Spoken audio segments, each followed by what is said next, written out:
మాజీ ముఖ్యమంత్రి Kiran Kumar Reddy second innings ప్రారంభించారు. రాష్ట్ర విభజనతో హిట్ వికెట్ చేసుకుని డకౌట్గా వెనుతిరిగిన కాంగ్రెస్ జట్టులోనే తిరిగి చేరారు. ఢిల్లీలో కాంగ్రెస్ అధ్యక్షుడు రాహుల్ గాంధీ సమక్షంలో పార్టీ తీర్థం పుచ్చుకున్నారు. కిరణ్ చేరికతో రాష్ట్రంలో బలం పుంజుకుంటామని కాంగ్రెస్ నేతలు ఆశాభావంతో ఉన్నారు.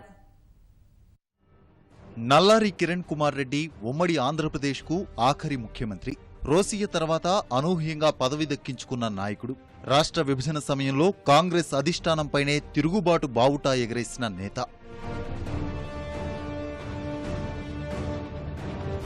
నాడు ముఖ్యమంత్రిగా ఉండి విభజన నిర్ణయాన్ని వ్యతిరేకించిన కిరణ్ తర్వాతి పరిణామాల్లో కాంగ్రెస్కు దూరమయ్యారు.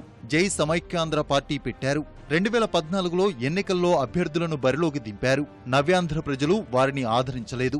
అప్పటి నుంచి కిరణ్ కుమార్ రెడ్డి రాజకీయ విరామం తీసుకున్నారు. మిత్రులు, ఆప్తులతో చర్చించడం మినహా రాజకీయాలపై దృష్టి పెట్టలేదు. కాంగ్రెస్ లేదా భాజపాల్లో కిరణ్ చేరతారని కొంతకాలం క్రితం ప్రచారం జరిగింది. ఆయా పార్టీల ముఖ్య నేతలు కూడా ఆయనతో చర్చలు జరిపారు. సరిగ్గా ఈ పరిస్థితుల్లోనే కిరణ్ సోదరుడు కిషోర్ కుమార్ రెడ్డి తెలుగుదేశం కండువా కప్పుకున్నారు.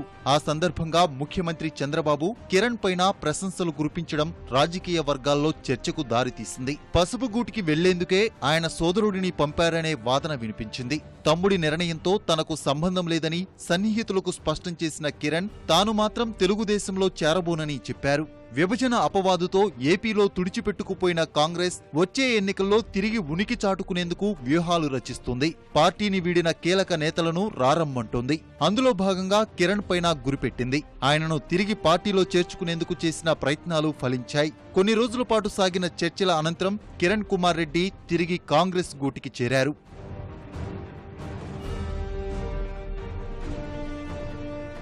మళ్లీ కాంగ్రెస్ తీర్థం పుచ్చుకున్న కిరణ్ జాతీయ రాజకీయాలకే పరిమితమవుతారా, రాష్ట్రంలోనూ క్రియాశీల పాత్ర పోషిస్తారా అన్నది తేలాల్సి ఉంది. ఇప్పటికే తన సోదరుడు ఉన్న తెలుగుదేశం పట్ల కిరణ్ ఎలా వ్యవహరిస్తారనే అంశంపైన ఆసక్తి నెలకొని ఉంది. ఈరోజు మరోమారు కాంగ్రెస్ పార్టీలో చేరటం, రాహుల్ గాంధీ గారి సమక్షంలో వారితో కలిసి ఉమన్ చాండీ గారితో, పిసిసి ప్రెసిడెంటు పల్లం రాజు అందరూ కలిసి ఈరోజు నాకు ఏదైతే గుర్తింపు ఉందో మా కుటుంబానికి కానీ నాకు కానీ, ఇది కేవలం కాంగ్రెస్ పార్టీ వల్లనే మాకు లభించింది. మీరు ఈరోజు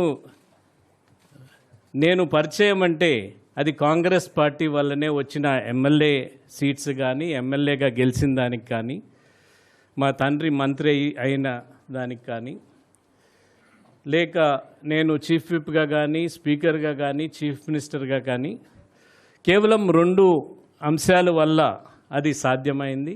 ఒకటి కాంగ్రెస్ పార్టీలో ఉండటం వల్ల, 2 గాంధీ ఫ్యామిలీకి అతి దగ్గరగా మా తండ్రి కానీ నేను కానీ ఉన్నాను కాబట్టి, దానివల్ల ముఖ్యమంత్రి కానీ ఇతర పదవులు రావటం జరిగింది. అందుకనే ఈరోజు మళ్ళా కాంగ్రెస్ పార్టీలో చేరటం నాకు చాలా సంతోషంగా ఉంది. సాయశక్తిలా కష్టపడి కేంద్రంలో రాహుల్ గాంధీ గారి నాయకత్వంలో కాంగ్రెస్ పార్టీ మరోమారు అధికారంలోకి వచ్చేదానికి పూర్తి ప్రయత్నం చేయటం జరుగుతుంది. ఇక్కడ అధికారంలోకి కాంగ్రెస్ పార్టీ వస్తేనే, కాంగ్రెస్ గవర్నమెంట్ వస్తేనే ఆంధ్రప్రదేశ్లో విభజన చట్టంలో ఉన్న అంశాలు కానీ, రాజ్యసభలో చెప్పిన అంశాలు కానీ, అవన్నీ జరగాలంటే స్పెషల్ స్టేటస్ కానీ, స్పెషల్ ఇన్సెంటివ్స్ కానీ, యూనివర్సిటీస్ కానీ, లేక బ్యాక్వర్డ్ ఏరియా డెవలప్మెంట్ కానీ, రాయలసీమ ఉత్తరాంధ్ర డెవలప్మెంట్ కానీ, ఇవన్నీ కూడా కడప స్టీల్ ప్లాంట్ కానీ, లేక ఎయిమ్స్ హాస్పిటల్ తెలంగాణ కానీ, ఆంధ్రాలో కానీ, తెలంగాణలో యూనివర్సిటీస్ కానీ, ఇవన్నీ కూడా అన్నిటికంటే ముఖ్యం పోలవరం ఒకటి.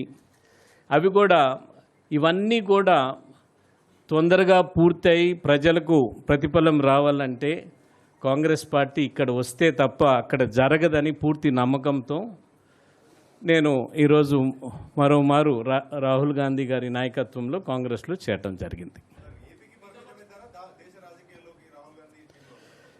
కాంగ్రెస్ పార్టీ నాకు ఏమి పని చెప్తే అది చేసేదానికి నేను సిద్ధంగా ఉన్నాను.